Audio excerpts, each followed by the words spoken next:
ഓം ശാന്തി. ഒരിക്കൽ ഒരു മേജറും 15 പട്ടാളക്കാരും ഹിമാലയത്തിലെ ഭാരതത്തിൻ്റെ സൈനിക താവളത്തിലേക്ക് അവിടെ കാവലിന് വേണ്ടി പോവുമായിരുന്നു. മഞ്ഞ് നിറഞ്ഞ വഴികളിലൂടെയുള്ളതായിട്ടുള്ള അവരുടെ യാത്ര. പട്ടാളക്കാരുടെ കഷ്ടപ്പാട് കണ്ടപ്പോൾ മേജർ ആത്മാർത്ഥമായിട്ട് ആഗ്രഹിച്ചു പോയി, ഒരു നല്ല ചൂടുള്ള ചായയും എന്തെങ്കിലും സ്നാക്സും കിട്ടിയിരുന്നെങ്കിൽ ഇവർക്കൊക്കെ കുറച്ചും കൂടെ മുന്നോട്ട് പോകാനുള്ളതായിട്ടുള്ള ഊർജം കിട്ടിയേനെ എന്ന്. കുറച്ചു ദൂരം യാത്ര ചെയ്തപ്പോഴത്തേക്കും അവരുടെ ആശയനെ സഫലമാക്കിയെന്ന പോലെ ഒരു ചെറിയ ചായക്കട ബോർഡ് കാണുകയാണ് അവർ. പക്ഷേ അടുത്ത് ചെന്നപ്പോൾ അവർക്ക് നിരാശയായിപ്പോയി, ആ കട പൂട്ടിക്കിടക്കുകയാണ്. അപ്പോൾ സൈനികരെല്ലാവരും കൂടി മേജറോട് പറയുകയാണ്, സാർ ഈ പൂട്ട് പൊളിച്ചിട്ട് നമുക്കതിൻ്റെ ഉള്ളിൽ കയറി ചായ ഉണ്ടാക്കി കുടിച്ച ശേഷം അങ്ങനെ അടച്ചു വെച്ച് പോവാം. ഒരിക്കലും ഒരു സൈനികൻ്റെ ആഗ്രഹമല്ല തൻ്റെ നാട്ടിലൊരാളൊരു സാധനം പൊളിക്കുക എന്നുള്ളത്. പക്ഷേ സൈനികരുടെ ആ സമയത്തെ അവസ്ഥയ്ക്ക് അവർക്ക് സഹായിച്ചേ പറ്റൂ എന്ന് തോന്നിയത് കൊണ്ട് മേജർ സമ്മതത്തോടെ ചെയ്യാൻ അനുമതി കൊടുത്തു. അവർ ആ പൂട്ട് പൊളിച്ചു. അകത്ത് കയറി നോക്കുമ്പോൾ ചായ ഉണ്ടാക്കാനുള്ള എല്ലാ സാധനങ്ങളും അവിടെ ഉണ്ട്. അങ്ങനെ അവർ ചായ ഉണ്ടാക്കി 15 ആളും മേജറും ചായ കഴിച്ചു. അവശ്യം അവർക്ക് ഫ്രഷ് ആവാനുള്ള മറ്റ് സ്നാക്സ് ഉണ്ടായിരുന്നു അവിടെ. അതൊക്കെ എടുത്ത് കഴിച്ച് അവർ തിരിച്ചു പോരുകയാണ്. അപ്പോൾ ആ മേജർ ഒരുപാട് നല്ലൊരു മനുഷ്യനായിരുന്നു. മനസ്സിനുള്ളിൽ ഭയങ്കര കുറ്റബോധം ഉണ്ടായിരുന്നു. തൻ്റെ നാട്ടിലെ ഒരാളുടെ സാധനം പൊളിച്ചുപയോഗിക്കുന്നത് തെറ്റ്, പൈസ കൊടുക്കാനുള്ള ആളില്ല, എന്തായാലും പൈസയെങ്കിലും കൊടുത്തു പോരണം, ഈ പൂട്ട് വാങ്ങാനുള്ള പൈസയും കൂടെ കൂട്ടിച്ചേർക്കണം എന്ന് വിചാരിച്ചുകൊണ്ട് അദ്ദേഹം തൻ്റെ കീശയിൽ നിന്ന് പേഴ്സിൽ നിന്ന് 2000 രൂപയെടുത്ത് പഞ്ചസാര ഡബ്ബയുടെ താഴെ അതിന് തിരികെ വെച്ച്, ആരും കാണാത്തിരി തിരികെ വെച്ച ശേഷം പുറത്തു വന്നു. ഷട്ടർ ഇട്ടു.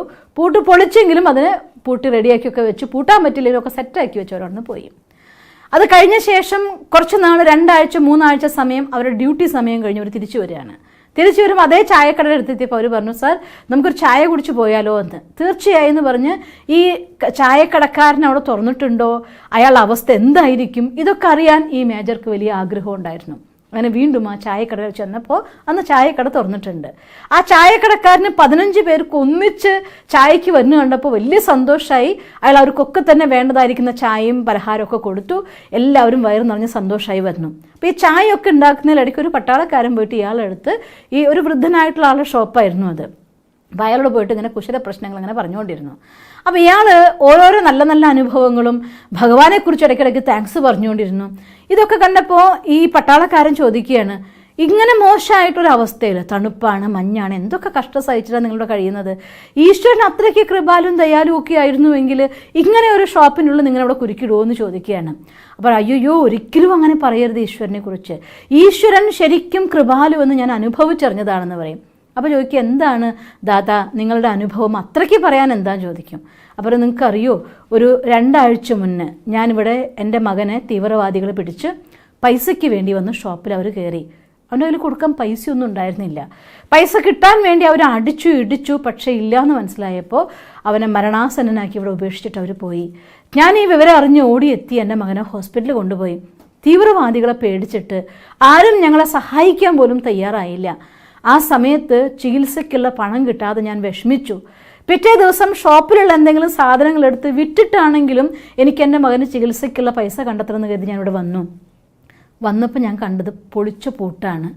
ഞാൻ ഈശ്വരനോട് പരാതി പറഞ്ഞു പോയി. ആ നിമിഷം ആകെയുള്ള ഈ സ്വത്ത് അതും നീ എടുത്തോ എന്ന് ചോദിച്ചു. പക്ഷേ ഷട്ടർ തുറന്ന് അകത്ത് ചെന്നപ്പോൾ ഞാൻ അത്ഭുതപ്പെട്ടു പോയി. ഷോപ്പിൽ ഒരു പ്രശ്നങ്ങളും വരുത്തിയിട്ടില്ല, നല്ല നീറ്റ്, ഞാൻ എങ്ങനെ വെച്ചോ അതുപോലെ ഇരിക്കുന്നുണ്ട്. ആ പൂട്ട് പൊളിഞ്ഞതൊഴികെ ഈ കടയിൽ ഒരു വ്യത്യാസവും വരുത്തിയില്ല.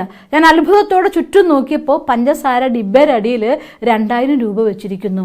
എൻ്റെ മകൻ്റെ ചികിത്സയ്ക്കുള്ള പൈസ ഈശ്വരൻ പൂട്ട് പൊളിച്ച് അകത്ത് കയറി പൈസ വെച്ചിട്ട് പോയിരിക്കുന്നു. ഇത് ഭഗവാൻ അല്ലെങ്കിൽ പിന്നെ ആർക്ക് ചെയ്യാൻ സാധിക്കുന്ന? ഈ 15 പട്ടാളക്കാരും മേജർ നേരെ കണ്ണ് നീണ്ടു. 30 കണ്ണുകൾ മേജർ നേരെ ചുഴിഞ്ഞു നിൽക്കുകയാണ്. എന്ത് പറയണം? മേജർ കണ്ണടച്ച് മിണ്ടരുത് എന്നെല്ലാവരോടും അദ്ദേഹം പറഞ്ഞു, തീർച്ചയായിട്ടും ഭഗവാൻ എല്ലാ മനുഷ്യന്മാർക്കും എപ്പോഴും സഹായിക്കുന്നവനാണ്. എന്തായാലും ഭഗവാൻ എന്നോട് പറയുന്നു അങ്ങയെ കുറച്ചുകൂടെ സഹായിക്കണമെന്ന് എന്ന് പറഞ്ഞുകൊണ്ട് ഒരു 5000 രൂപ കൂടെ നോട്ടെടുത്ത് ആ വൃദ്ധൻ്റെ കയ്യിൽ പിടിപ്പിച്ചു. അയാളെ കണ്ണുകൾ നിറഞ്ഞൊഴുകുകയാണ്. ഭഗവാനെ ഇത്രയും കൃപാലുവാണ്, ഇത്രയും ദയാലുവാണ് അങ്ങ് ഞാൻ അറിഞ്ഞില്ലല്ലോ എന്ന്. വെള്ളം നിറഞ്ഞിട്ട് കർട്ടനിട്ട പോലെ അയാളെ കാഴ്ചകൾ മങ്ങുകയാണ്. ആ സമയത്ത് തൻ്റെ കണ്ണിൽ നിന്ന് നടന്ന് വീണ് 2 കണ്ണുനീരിനെ കാണാതെ തുടച്ചു മാറ്റിക്കൊണ്ട് ആ മേജറും ആ ഷോപ്പിൽ നിന്ന് പുറത്തിറങ്ങി. ജീവിതത്തിൽ കഷ്ടപ്പെടുന്ന ഒരുപാട് മനുഷ്യന്മാരുണ്ട്. ഈശ്വരൻ വിശ്വാസം അർപ്പിക്കുന്ന കുറേ ആളുകളുണ്ട്. ഒന്നല്ലെങ്കിൽ മറ്റൊരു രീതിയിൽ ഈശ്വരൻ നമുക്ക് സഹായമായിട്ട് എത്തുക തന്നെ ചെയ്യും. അവർക്ക് ഒന്നല്ലെങ്കിൽ മറ്റൊരു രീതിയിലുള്ള വഴി കണ്ടെത്താൻ ഈശ്വരൻ നിരാകാരിയാണ്. ഈശ്വരന് സ്വന്തം ശരീരമില്ല.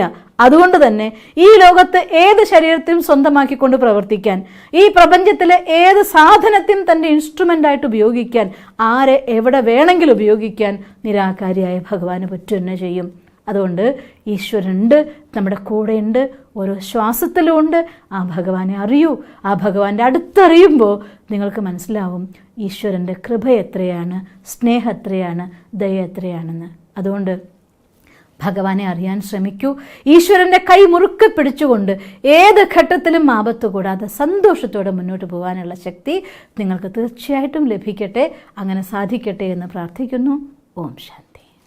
ദിവസം തോറും ജീവിത വിജയങ്ങൾക്ക് വെളിച്ചം വീശുന്ന പുത്തൻ വീഡിയോകൾക്കായി ഞങ്ങളുടെ യൂട്യൂബ് ചാനൽ സബ്സ്ക്രൈബ് ചെയ്യൂ. നോട്ടിഫിക്കേഷൻ ലഭിക്കുന്നതിനായി ബെൽ ഐക്കൺ ക്ലിക്ക് ചെയ്യൂ. ഒപ്പം ഞങ്ങളുടെ ഫേസ്ബുക്ക്, ട്വിറ്റർ, ഇൻസ്റ്റാഗ്രാം പേജുകൾ ഫോളോ ചെയ്യൂ. നന്ദി.